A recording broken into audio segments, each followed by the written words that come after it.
in a rude manner. He realizes his status and the status of his mother. Salawat ala Muhammad wa ali Muhammad.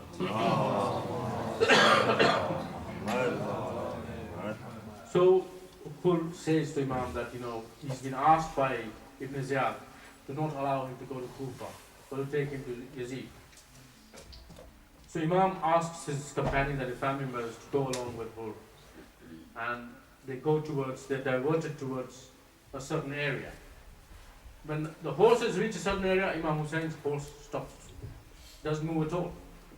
He decides he's not going to go any further. And Imam changes the horse, changes right, 2 or 3. None of the horses are moving. So Imam decides to speak to the natives over there. What is this place called? Somebody said it's Nineveh. Somebody said it's the Qadariya. Somebody said it's Taf. And somebody said it's Karbala. And that's when Imam decided he's going to stop there. The land of destiny is there, and he's going to camp there. So he asks all his family members and companions to get down and pitch their tents over there by the river Euphrates.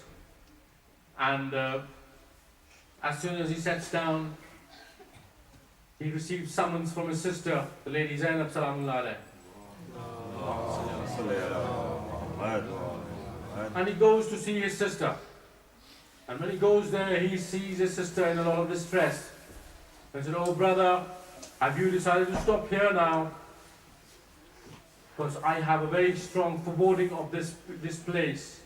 As soon as I stepped down on this land, a dust storm came and covered my sheets. I don't like this place, and my heart feels like it's going to come out of my chest. So please, can we move on from here?" And Imam replies, "My dear sister, this is the land of our destiny. This is the land which will be reddened by our bloods. This is where we are going to be dying thirsty.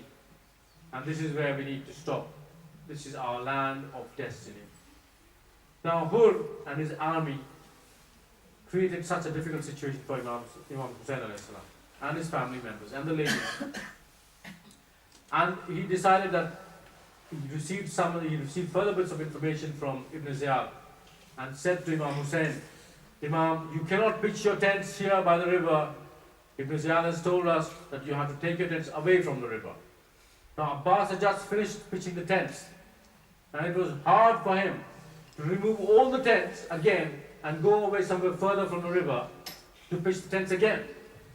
But he was loyal to his brother, his Imam, and he didn't question the decision. And he went away, took off the tents, and pitched the tents away from the river where Hur and his army had ordered or requested in his circumstance, as per the orders of Ibn Ziyad. Well, but by this time, Hur was in a very difficult situation within his heart. He was feeling there's something wrong going on here, and he wanted to do something about it. But he could not. He was a leader of an army, and he had his duty to fulfill. And the 9th of Muharram came, and the eve of Ashura came. And the cries from the children of Al-Atash reached his ears, which means that the children were screaming out of thirst. And that was the thing that made it change. One of the soldiers saw Hur was trembling, and he said to Hur, "Oh Hur, if somebody had asked me who was the bravest of all soldiers, I would have said, it is you. But now I see you shaking and trembling." And what did Hur say? He said, "I see myself wavering between Jannah and Jahannam, between paradise and hell.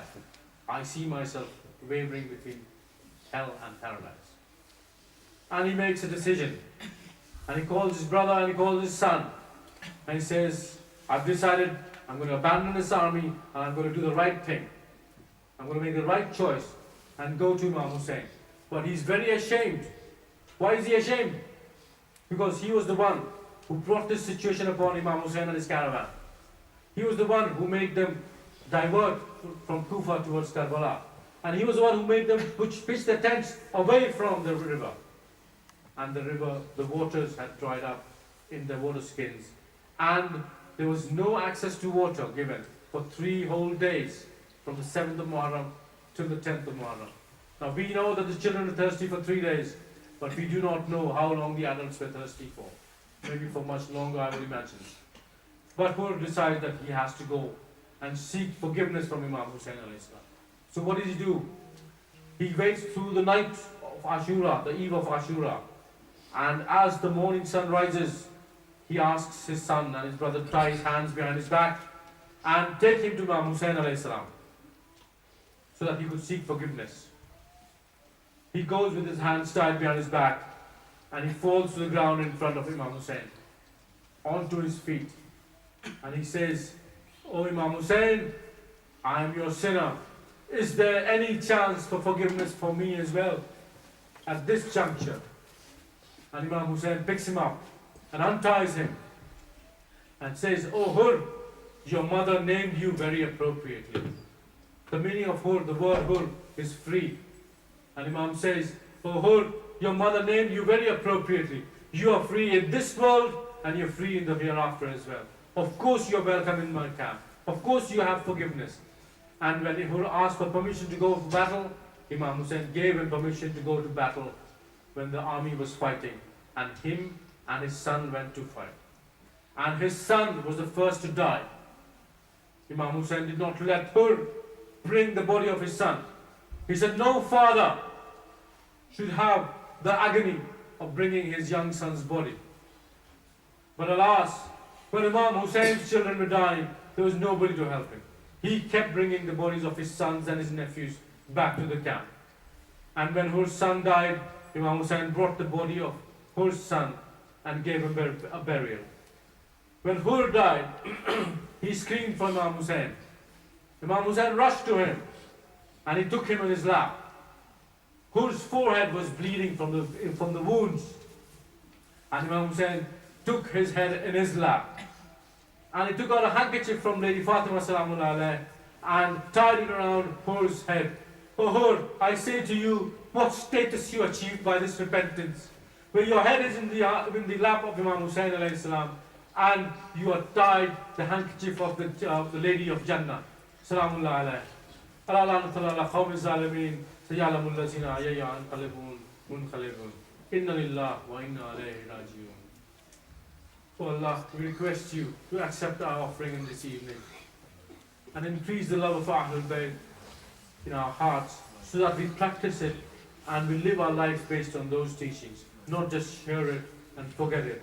Please save us the ignominy of forgetting these teachings, but make us practice it, inshallah ta'ala. Wa sallallahu ala Muhammad wa alihi tayyibin at-tahirin. Allahumma salli ala Muhammad wa alihi. If any of you have any questions, I'm happy to take them. If you want to give it in writing, no problem. If you want to go upstairs for the matam, please move on.